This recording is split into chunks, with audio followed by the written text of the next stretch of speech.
Hi, guys, and welcome to another episode of Cooking with Tanya.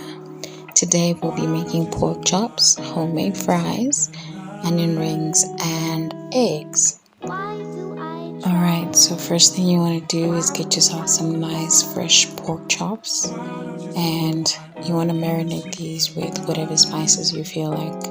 Today, I think I went with barbecue spice, paprika, salt, pepper, and my usual mixed herbs.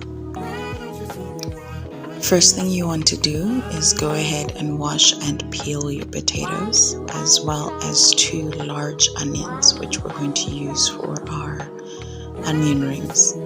Okay, you know me, I just plonk everything in the sink. You want to hand cut your fries. You cut them whichever way you like. I like mine thin and long. I don't like chunky fries. Once that's done, you go ahead and blanch your fries. That's placing them in hot water, boiling hot water for 10 minutes. Then you want to take them out and rinse them completely. Rinse all the starch out. Run them through cold water so they don't keep cooking and become mushy.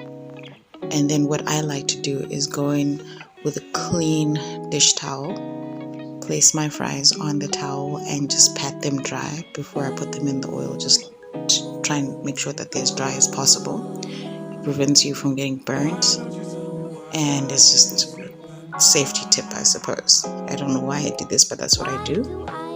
Then you go ahead and put your chips in your hot oil, and I like to double fry my chips.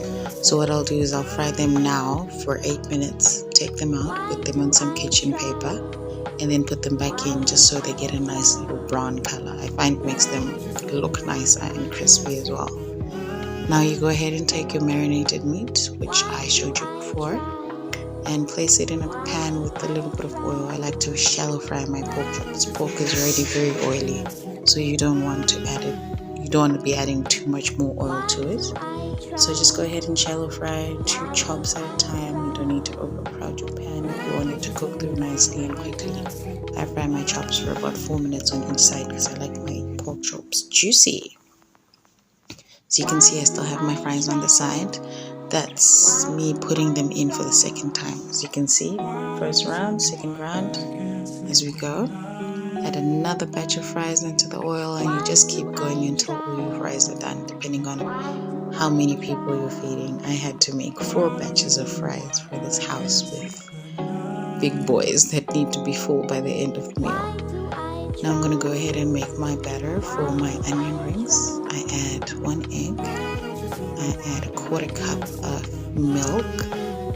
And then I go ahead and add my spices, which today I chose to put paprika,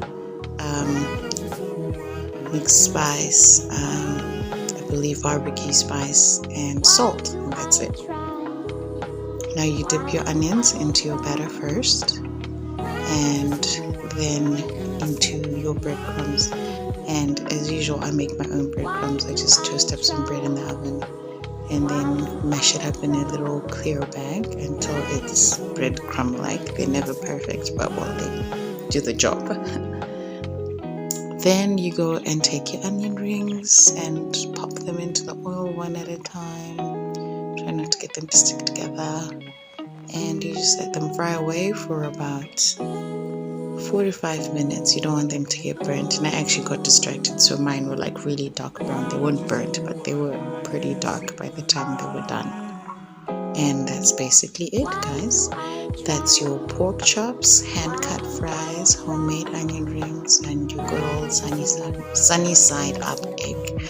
I serve this with tomato sauce and Thousand Islands chili sauce, vinegar, whatever you want. Usually I'd make a green salad as well, but I was feeling a bit lazy today.